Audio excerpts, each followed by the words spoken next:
I never thought I'd be writing a post like this, but here I am. My girlfriend Jessica, 28F, and I, 30M, have been together for 8 years. We met when I was 22 and she was 20, both of us just starting out in our careers. I'm a fashion designer, and I was at the hotel where she worked for a fashion show. Jessica was working as a front desk clerk at the time, but her dedication and work ethic were clear even then. I grew up in a family of artists. My mom is a painter and my dad is a sculptor. They always encouraged me to pursue my passion for fashion. Jessica came from a more traditional background. Her parents wanted her to become a doctor or lawyer, but she was determined to make her own way in the hospitality industry.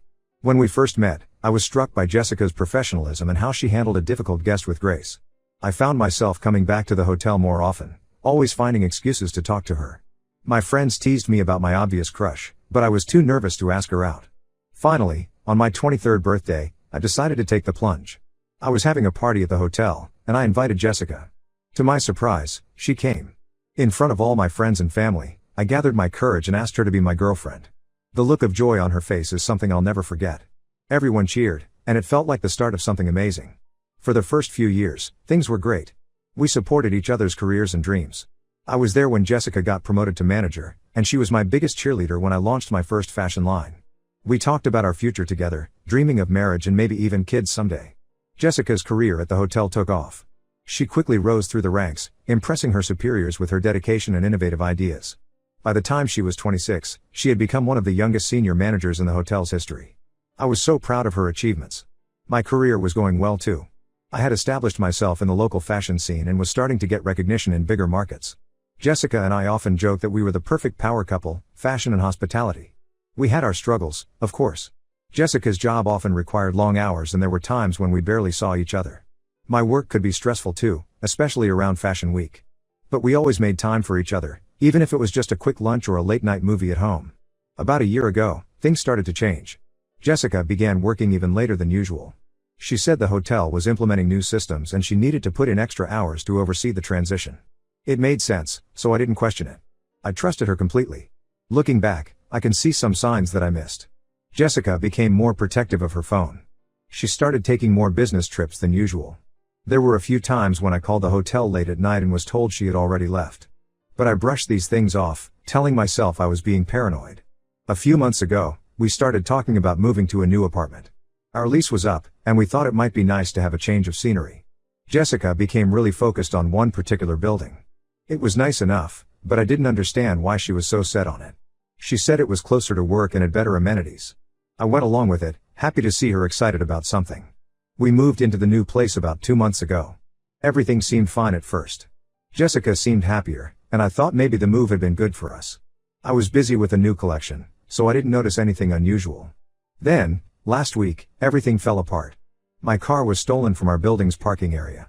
I was frustrated and went to the building manager to see if they had any security camera footage that might help.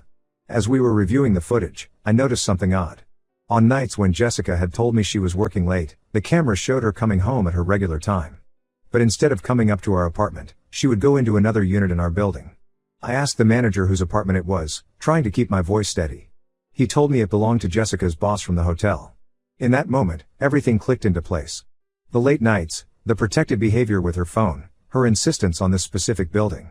Jessica hadn't been working late all those times, she had been going to her boss's apartment.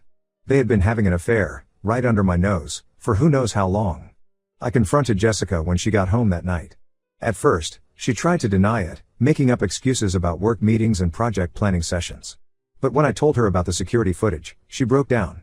Through her tears, she admitted that she had been sleeping with her boss for over a year. She said it started innocently, late nights working on a big project for the hotel. Her boss had been supportive and encouraging. One night, they had too much to drink while celebrating a successful presentation, and things escalated. After that, it became a regular thing. Jessica swore that she never meant for it to happen, that she still loved me. She said she had wanted to end it many times but was afraid of what it would do to her career. The move to this building had been her boss's idea, a way for them to be closer without raising suspicion. I felt like my whole world had been turned upside down. 8 years of memories, of trust, of love, all of it felt tainted now. I couldn't stand to look at Jessica. I told her to pack a bag and get out. She tried to argue, to beg for another chance, but I couldn't hear it. I needed her gone. For the past week, I've been staying with my friend Mark. I couldn't bear to be in that apartment, knowing what had been happening there. Mark has been great, giving me space when I need it but also making sure I'm eating and taking care of myself. Jessica has been trying to contact me nonstop.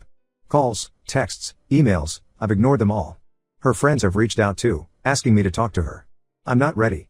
I don't know if I'll ever be ready. My family has been supportive. My parents offered to let me move back home for a while, but I need some independence right now. My sister has been checking in on me daily, making sure I'm okay. I'm throwing myself into my work, trying to stay distracted. I have a big fashion show coming up in a few months, and I'm using that as my focus. But when I'm alone at night, all I can think about is Jessica with her boss, how easily she lied to me for so long. I'm angry, I'm hurt, and I feel like an idiot for not seeing it sooner. I keep replaying moments in my head, wondering if there were signs I missed. Should I have known something was wrong?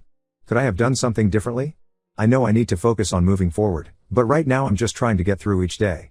I don't know how I'll ever be able to trust someone again after this. The thought of starting over, of putting myself out there again, is terrifying. I'm not sure what I'm looking for by posting this. Advice, support, maybe just a place to vent. If anyone has been through something similar, how did you get through it? How do you start rebuilding your life after such a massive betrayal? Thank you for reading this far. Writing it all out has been hard, but also somewhat cathartic. Any thoughts or advice would be appreciated. Update 1. It's been about 2 weeks since I found out about Jessica's affair and asked her to move out. A lot has happened since then, and I'm still trying to make sense of it all. Thank you to everyone who commented on my original post. Your support and advice have been a lifeline during this difficult time. I'm still staying with my friend Mark. He's been incredible through all of this. We've known each other since college. He was actually at the party where I asked Jessica to be my girlfriend all those years ago. It's strange to think about how much has changed since then.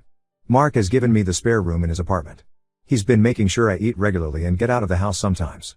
Last weekend, he convinced me to go to a local art exhibit. It was the first time I'd done something purely for enjoyment since everything happened. It felt good to focus on something else for a few hours. I've been trying to keep busy with work. I have that big fashion show coming up in a few months, and I've been using it as a distraction. My team has been understanding, but I know they can tell something's off. I haven't told them the full story yet. It still feels too raw to talk about. Jessica has continued trying to contact me. At first, I ignored all her attempts, but last week I finally agreed to meet with her. I thought it would give me a chance for some closure. That turned out to be a mistake. We met at a coffee shop near my office. I chose a public place, thinking it would keep things civil and prevent any big emotional scenes. Jessica was already there when I arrived. She looked terrible, like she hadn't been sleeping. Part of me felt a twinge of concern, but I pushed it aside. As soon as I sat down, Jessica started crying. She begged for forgiveness, swearing that she had ended things with her boss and that it was a huge mistake. She said she loved me, that the past 8 years couldn't be thrown away over one mistake. I reminded her that it wasn't just one mistake, it was a year-long affair that she had actively hidden from me. I told her that I couldn't be with someone I couldn't trust. The Jessica I thought I knew would never have been capable of such deception. She argued that she was still that person, that she had just made a terrible error in judgment. But I couldn't see past the lies. That's when things took an unexpected turn. Jessica told me she's pregnant. She claims it happened the last time we were together, before I found out about the affair. But she admitted she couldn't be 100% sure if it's mine or her boss's. I was completely blindsided. Just when I thought this situation couldn't get more complicated. Jessica said she wanted us to raise the baby together, to use this as a fresh start for our relationship. I told her I'd need a paternity test if she keeps the baby. She got upset, saying she knew it was mine and accusing me of abandoning her and our child. I left the coffee shop feeling completely overwhelmed. I haven't told any of my friends or family about the pregnancy yet. I'm not sure what to do. Part of me hopes it isn't mine so I can make a clean break. But another part of me worries about potentially missing out on being a father. I always thought I'd have kids someday, but not like this. To make matters even more complicated, I got a call from Jessica's boss's wife yesterday. Apparently Jessica told him about the pregnancy too, and he confessed everything to his wife. She was understandably furious and wanted to meet with me to compare notes. We met for lunch at a quiet restaurant. Sarah, the boss's wife, is about 10 years older than me, and I could see the strain of the situation on her face. She filled me in on what she knew. Their affair had actually been going on for closer to 2 years, even longer than I realized. Jessica had been pushing for a promotion at work and things escalated from there. Sarah told me that she had suspected something was going on for a while. Her husband had been acting strange, always on his phone and working late. But he always had excuses, and she wanted to believe him. Finding out about the pregnancy was the final straw for her. She's filing for divorce. I found myself feeling oddly comforted talking to Sarah. Here was someone who understood exactly what I was going through. We exchanged contact information, both agreeing it was nice to talk to someone who really got it. After lunch, I went back to Mark's place and finally told him everything, about the pregnancy and meeting the boss's wife. He was shocked but supportive as always. He suggested I talk to a lawyer to understand my rights and options regarding the potential baby. I made an appointment with a family law attorney for next week. I'm hoping they can give me some clarity on how to proceed. I know I need to get a paternity test as soon as possible, but the thought of it makes this all feel too real. Jessica keeps calling and texting, wanting to talk more about the baby. I've told her I'm not ready and need some time to process everything. She's not taking it well and has started leaving emotional voicemails. I feel guilty ignoring her, knowing she might be carrying my child, but I'm just not in a place where I can support her emotionally right now. I'm feeling really overwhelmed by it all. Just when I thought I was starting to come to terms with the end of my relationship, this pregnancy has thrown everything into chaos again. I'm trying to take things one day at a time, but it's hard not to worry about what the future might hold. My parents keep asking when I'm coming home to visit. I haven't told them about any of this yet. I know they'll be supportive, but the thought of seeing the disappointment and worry on their faces is too much right now. I've been having trouble sleeping. Every time I close my eyes, my mind starts racing with all the possible outcomes of this situation. What if the baby is mine? Can I co-parent with Jessica after everything that's happened? What if it's not mine? Will I always wonder about the child that could have been? Work has become both a blessing and a curse. It's a good distraction, but I'm struggling to focus on designs when my personal life is in such turmoil.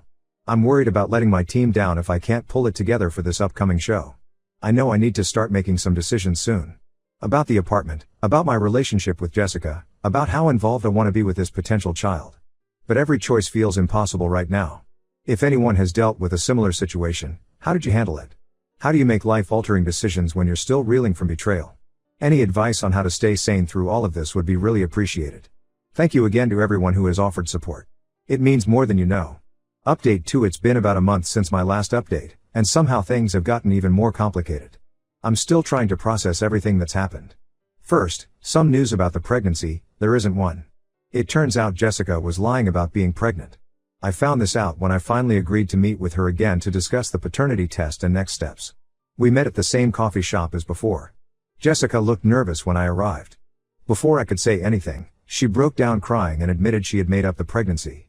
She said she thought if I believed she was pregnant, I might give her another chance. She thought we could fake a miscarriage later if things worked out between us. I was furious. It felt like another huge betrayal on top of everything else. I couldn't believe she would lie about something so serious. I told Jessica I never wanted to see or speak to her again. I left the coffee shop and immediately blocked her number and all her social media accounts. But that's not even the biggest bombshell. Remember how I mentioned meeting with Jessica's boss's wife, Sarah? Well, we've been in touch fairly regularly, supporting each other through this mess. Last week, she called me with some shocking news. Sarah had hired a private investigator to look into her husband's finances as part of the divorce proceedings. The pie uncovered something huge. Jessica and her boss weren't just having an affair. They were embezzling money from the hotel. Apparently they had set up a scheme to funnel money from the hotel's accounts into their own personal ones. They had been doing this for almost 2 years, coinciding with the start of their affair. The amount stolen was staggering, close to $500,000. Sarah immediately turned over all the evidence to the police and the hotel's corporate office. Jessica and her boss were both arrested yesterday. It's all over the local news now. I'm in complete shock. I knew Jessica had betrayed me personally, but I never imagined she was capable of something like this. I keep thinking back to all the times she talked about work, wondering if there were signs I missed. Did she ever hint at having extra money? Were there lavish purchases I overlooked? The police contacted me to ask some questions, wanting to know if I had any knowledge of the fraud. Of course I didn't, but it was still a surreal and uncomfortable experience. They asked about our finances, if Jessica had ever asked me to hide money or make unusual purchases. I answered everything honestly, still reeling from the revelation. My phone has been blowing up with calls and texts from friends and family who have seen the news. Everyone is checking to make sure I'm okay. I appreciate their concern, but it's overwhelming having to relive it all every time I talk to someone new. I'm grateful I had already moved out of our old apartment and changed my number. I can't imagine having to deal with all the attention if I was still living there. Some reporters tried to contact me for comments, but I've been avoiding them. I don't want any part of this media circus. The whole situation has me questioning everything. How well did I really know Jessica? Were there signs I missed, not just about the affair, but about her true character? I've been going over our entire relationship in my head, trying to spot red flags I might have overlooked. I remember how excited Jessica was when she got promoted to senior manager. At the time, I thought it was just pride in her hard work paying off. Now I wonder if that was when the embezzlement started. Did her ambition push her to cross lines she never thought she would? I've been talking to my therapist about all of this. I started seeing her a few weeks ago, after the initial shock of the affair wore off. Now we have a whole new set of issues to work through. She's helping me deal with the shock and betrayal, reminding me that Jessica's actions are a reflection on her, not on me. It's hard to really believe that right now though. My parents finally convinced me to come home for a weekend. Seeing them was both comforting and difficult. My mom cried when she saw me, and my dad just gave me a long hug. They've been watching the news and were worried sick about me. We spent a lot of time talking everything through.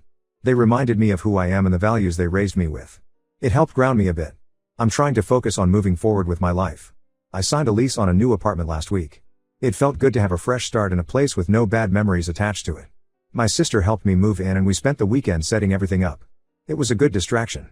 Work has been a challenge. My team has been understanding, but I know the upcoming fashion show is crucial for our brand.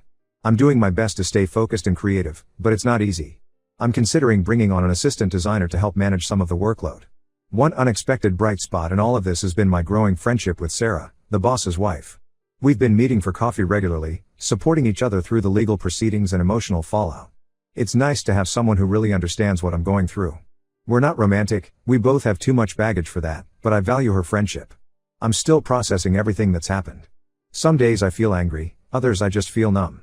I'm trying to take it one day at a time and focus on rebuilding my life. The future I thought I had with Jessica is gone, and I'm still figuring out what comes next.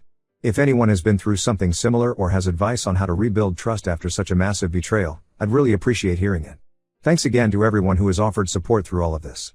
Update 3: It's been 6 months since everything imploded with Jessica, and I wanted to give one final update on how things are going. The legal proceedings against Jessica and her boss are still ongoing. From what I've heard through mutual acquaintances, they're both likely facing significant jail time for the embezzlement. I've done my best to stay out of it as much as possible. I gave my statement to the police and that was it. I have no desire to follow the case or know any more details. I've stuck to my decision to have no contact with Jessica. She tried reaching out a few times in the beginning through mutual friends, but I shut that down quickly. I made it clear I wasn't interested in any kind of reconciliation or even friendship. It was hard at first, but it's gotten easier with time.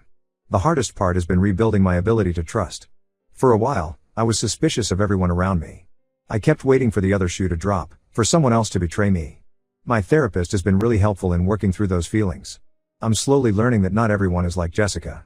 I've been focusing a lot on my career and personal growth. The fashion show I mentioned in my last update was a big success. It was touch and go for a while, I almost considered postponing it. But with the help of my team and the assistant designer I hired, we pulled it off. The collection was well received, and I've gotten some great new opportunities from it. One of those opportunities is a chance to showcase my designs at Paris Fashion Week next year. It's something I've dreamed about since I started in this industry. I'm excited but also nervous. It feels like a big step forward in my career. I've also been spending more time with friends and family. I realized how much I had isolated myself in my relationship with Jessica. It's been nice reconnecting with people and building stronger friendships. My friend Mark, who let me stay with him right after the breakup, has become like a brother to me. I've started dating again, very casually. Nothing serious yet, but it's been good to put myself out there. I'm upfront about my past and the trust issues I'm still working through. The right person will understand and be patient. Sarah, the ex-wife of Jessica's boss, and I are still friends. We meet for coffee every couple of weeks. It's been interesting to see how our friendship has evolved. In the beginning, we were united by our shared trauma. Now, we're able to talk about other things, our careers, our families, our hopes for the future. She started a new job and is slowly rebuilding her life too. Looking back, I can see now that there were red flags in my relationship with Jessica that I ignored. The long hours, the secretiveness about her phone, the sudden insistence on moving to a specific apartment building, all things that should have raised questions. I've learned a lot about setting boundaries and trusting my instincts. I'm working on forgiving myself for not seeing the truth sooner. My therapist reminds me that trust is not a weakness, and that Jessica's actions are not my fault. Some days I believe that more than others. One thing that's helped has been volunteering at a local community center. I teach a free art class for kids once a week. It's been rewarding to share my passion for design and see the kids' creativity blossom. It's also a good reminder that there's still a lot of good in the world.